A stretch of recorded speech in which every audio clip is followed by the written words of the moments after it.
Hey everyone, welcome back to my channel. Today I'm going to discuss something a little bit different compared to my past professional development topic videos. This is going to be about organizational management, specifically differing the leader-leader versus the leader-follower models. I want to give a shout out to one of my Instagram followers and a fellow friend of mine, Zaman Viegas, who gave me this topic and suggested that I should do this for one of my upcoming videos. So here you go, Zaman. Before we get to the content, please be sure to like this video, subscribe so you can get more content in oil and gas and professional development topics, and please be sure to comment on the video below so I can incorporate your feedback into future videos. Please be sure to hit that notification bell when you do subscribe because I upload every Friday and every Sunday. Every Friday is a professional development topic and every Sunday is a technical review. Well, let's get to the content. Now, what exactly is a leader follower and a leader business model? Those words that I mentioned. Well, a leader follower is where a leader lays out the rules and direct reports are expected to follow.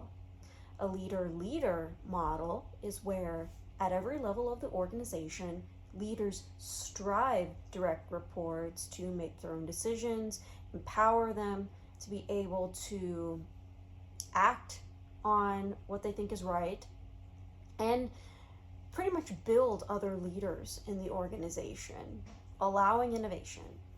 It's pretty obvious on which model one could prefer. The rest of the video, I'm going to talk about how to instill a leader culture from some of the books that I have read and some of the research that I have done in creating this video.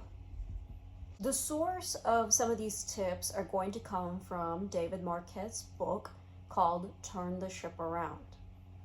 The first tip I'm going to talk about is using active language. Using active language instead of passive questions helps transition from the leader-follower mindset to a leader-leader mindset. By teaching your teammates to use I intend to, I propose, I would like to, as opposed to can we, could we, should we, in a question form, enables that leader mindset.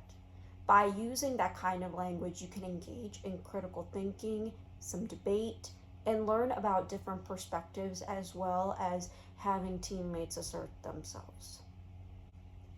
A second method in Marquette's book is called not to brief, but certify. Briefing is a passive mechanism by allowing leaders to talk and having direct reports to listen to make sure everything is set. However, if leaders ask questions for confirmation, then this allows active engagement by direct reports to inspire this leadership. Therefore, asking questions pretty easily in a corporate setting is a simple way to create a leader environment as opposed to a leader-follower environment. The next tip that comes from David Marquette's book is called servant leadership. As leaders have to change their mindset that they should be able to serve those that report to them. By having the servant mindset, you can provide your advice, you can provide your experiences, and direct reports will look at the leaders as sounding boards to make their own decisions. This is a level of empowerment that provides knowledge to direct reports, and therefore direct reports, for instance, can also adopt the servant mindset to work on something that's bigger than themselves. By having a aligned mission and vision, and by being able to work on something that's bigger than yourself, that's calling a higher self in terms of self-realization. That's calling a higher self and to perform at your best. Another tip is specifying goals, not methods. If you lay out the methods or specify methods, chances are that not many people will always follow them, and this is another form of briefing or providing a knowledge dump, which makes direct reports really passive, or the leaders that you're trying to train really passive. By stating the goal, the vision, and the mission, direct reports are able to create their own path and develop what is the system in order to reach those goals. And this is a method of empowerment to enable future leaders to reach their goals in their own way, and allows them to get the credit that they were able to develop a new system, or they were able to innovate in such an environment. The next tip I'm going to mention is targeting excellence instead of avoiding errors. By creating the environment that we're striving for excellence allows direct reports or future leaders to align themselves from that mission and vision as well. The avoiding errors is like you're trying to avoid punishment, for example. And by thinking about not doing something, chances are you're going to constantly think about that particular thing. And when you make that mistake, you feel that you can be unforgiven. This doesn't allow a culture of openness. By striving for excellence, again, you're asking to have direct reports be in tune with their higher self, and therefore they're able to perform at their best. The next tip I'm going to talk about is providing early feedback. Providing early feedback also provides an opportunity to become more open between leaders and future leaders. By providing early feedback, you provide clarity and therefore a sense of trust between leaders and direct reports or future leaders. Therefore, you should provide feedback as early as possible to create a leader-leader environment. The next tip I'm going to talk about is creating an environment of continuous learning. And this happens on both ends, for management and for direct reports.